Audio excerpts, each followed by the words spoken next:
you know that have insurance? Tons, right? That's because millions of Americans have insurance, whether that's life insurance or health insurance, but we also have car insurance and home insurance. There's so many of us that are directly impacted and involved in the insurance industry.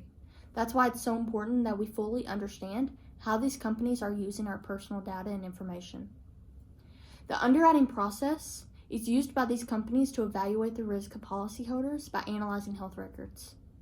It's used by these insurance companies around the globe. But even such a well-known process can't be perfect. That's why limitations and guidelines have to be placed on the underwriting process that prohibits these companies from being able to misuse genetic information and being able to decline policyholders based on their pre-existing conditions. As an actual science student, I learn about the insurance industry every day, so I fully understand just how important the underwriting process is to these companies. But also as a citizen of the United States and someone who has insurance myself, I also understand the need for transparency on how our information is being used. The underwriting process is used by companies to conduct research and assess the degree of risk of each applicant. It's an extremely vital and an important process to these companies, and it's a huge factor on why they run so smoothly. Caroline Banton in February 2020 released an article called How Underwriters Assess the Risk of Insurers, where she explained this importance perfectly. She said, conducting the underwriting process allows the company to set fair borrowing rates for loans, establish appropriate premium amounts, and create a market for securities by accurately pricing investment risk. But still, the underwriting process is not perfect. There are so many questions and concerns that need to be addressed, the first being the misuse of genetic information by these companies. The Human Genome Project was conducted in the 1990s by the National Institute of Health and the United States Department of Energy to determine the sequence of the human genome and identify the genes that it contains. This was a revolutionary and groundbreaking discovery for the world of science, but with it brought a lot of public concern on how this new genetic information could be used against people in the future. Mark Rothstein in 2018 released an article where he explained this worry by saying they were worried that discrimination would be implemented in employment and various forms of insurance, including life, health, disability, and long-term care. Because of this public concern, there were laws and legislation enacted by the United States that prohibited health insurance companies and employers from being able to misuse this genetic information. But there was never legislation prohibiting life insurance companies from doing this.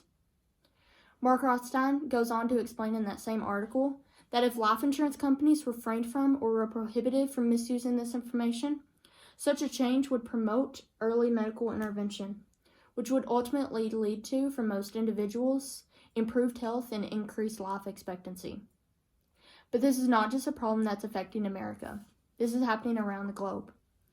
Jane Tiller and her colleagues released an article in 2018 called Should Australia Ban the Use of Genetic Test Results in Life Insurance?, where they explained that the Australian government has not reviewed regulation on this same problem since 2005. So this is something that needs to be addressed worldwide, and is still happening today. Another huge concern surrounding the underwriting process is the declination of applicants by these companies based on their pre-existing conditions.